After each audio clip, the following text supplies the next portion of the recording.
We're talking pro football today on the Cross the Middle Show. I'm your host, John Kuzma. This is the podcast for all your latest pro football news and action. So if you want highlights from around the league, check out the Cross the Middle Show on any podcast platform that you listen to. So let's get straight to it. Today we got the Steelers. The Steelers are thinking about trading for Chase Young.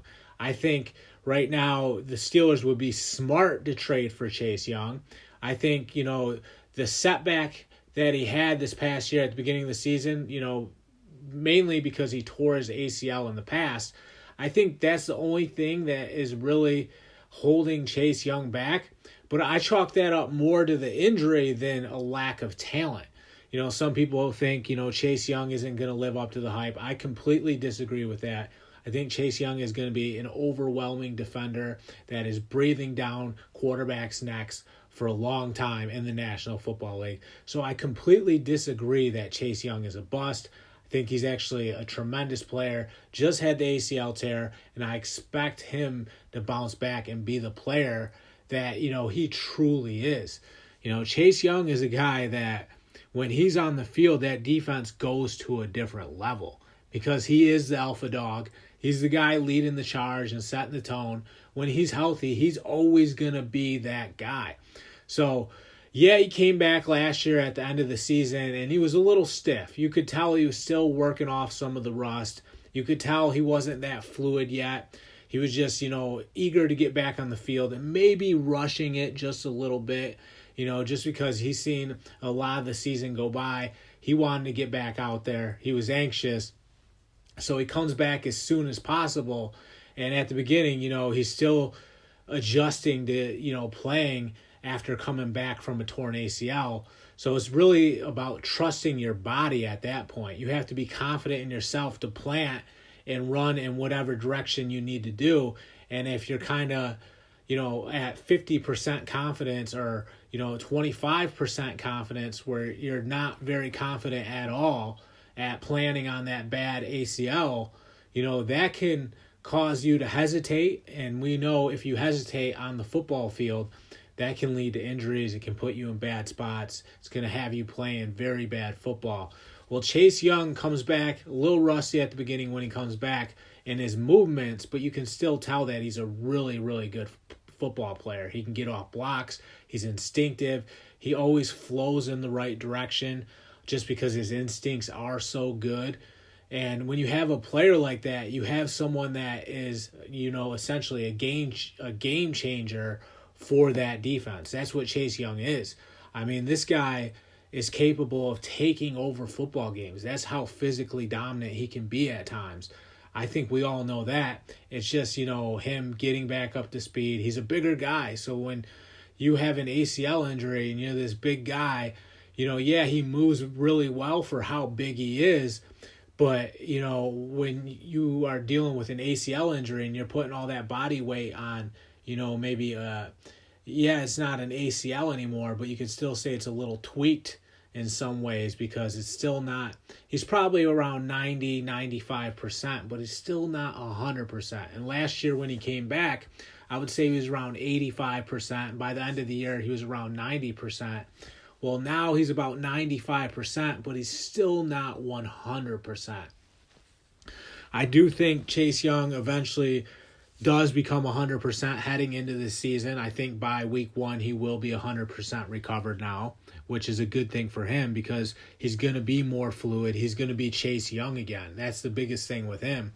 When he first got back, and he finally takes off like the knee brace, that's when you can tell he's becoming more confident, but, it takes a while to really come back from an ACL. They say sometimes that second year that you're back, that's when you're truly 100%.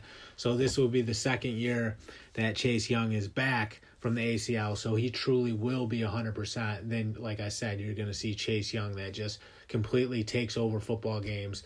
He was really the main reason the Commanders made the playoffs that year. The Buccaneers won it. He had them in the playoffs, and they played the Buccaneers tough in that. On the NFC side of that bracket, they played the Buccaneers real tough. It wasn't easy for Brady in that football game.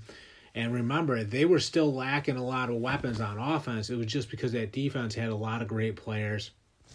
You're talking about Chase Young. You're talking about Jonathan Allen. You're talking about Montez Sweat.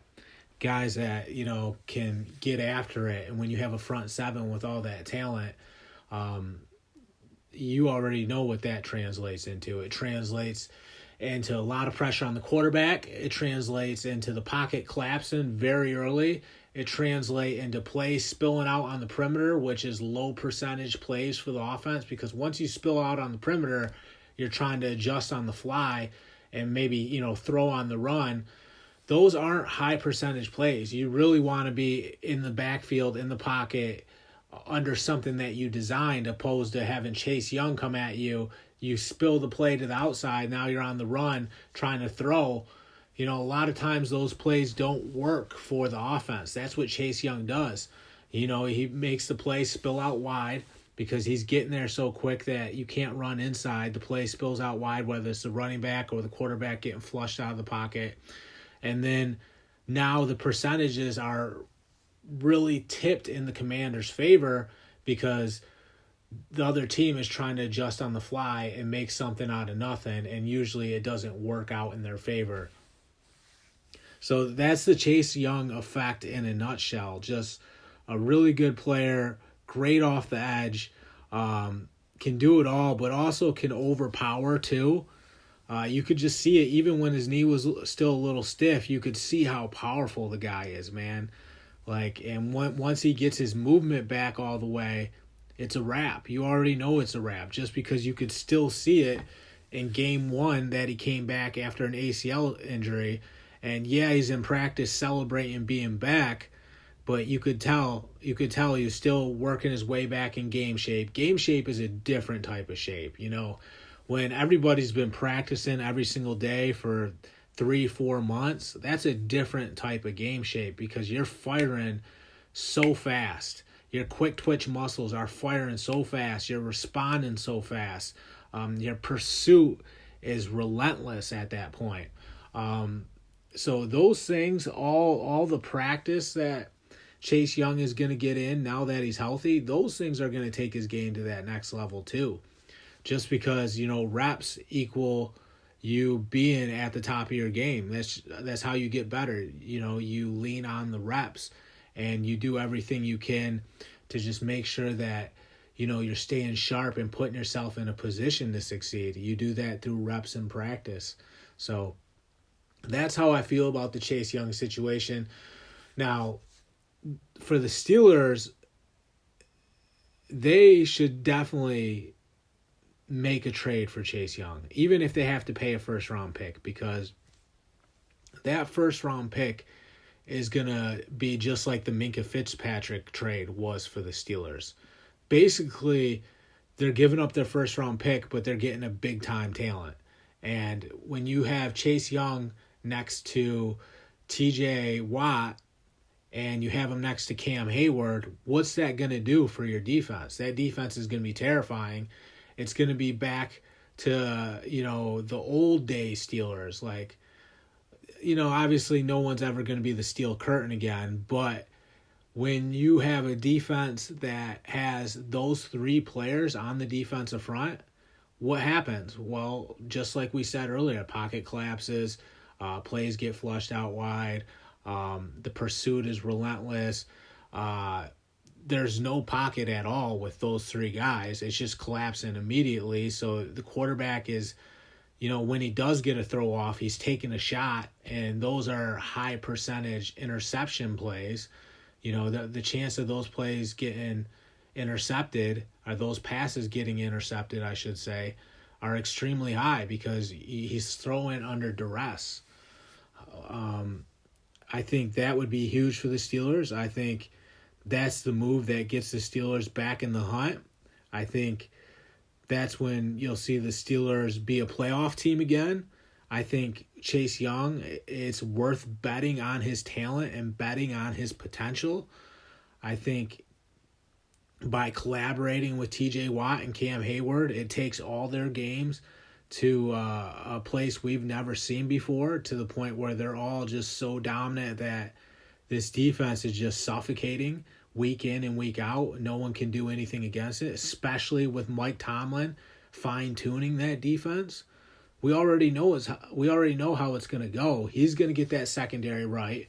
Minkah Fitzpatrick, who, ended up being a great trade for the Steelers. They give up a first-round pick to get Minkah Fitzpatrick, and he absolutely delivers for them. He's one of the best ball hawks in the league. What do you have, 6 interceptions this past year?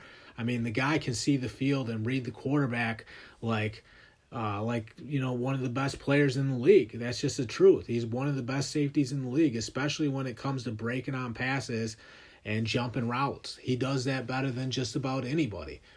And if you give him Chase Young in front of him too, now the quarterback is telegraphing his passes right to Minkah Fitzpatrick. Minkah Fitzpatrick's taking them the other way for touchdowns. There's a lot of terrible towels waving. There's a lot of energy in the stadium. Suddenly, you're celebrating when the defense goes on the field just because it's so fun to watch all these big-time talents make something happen. It's hard-hitting. It's physical. It's everything Steelers football is supposed to be. So, to me, the Chase Young trade would be worth it for the Steelers, even if it's just a first-round pick, because you're betting on the talent, and I'm feeling pretty good about betting on Chase Young's talent. He just had to overcome an injury. It happens sometimes. Guys get injured. It was a tough injury, an ACL. Those can take a little bit longer. Back in the old days, an ACL used to ruin your career. That's the truth.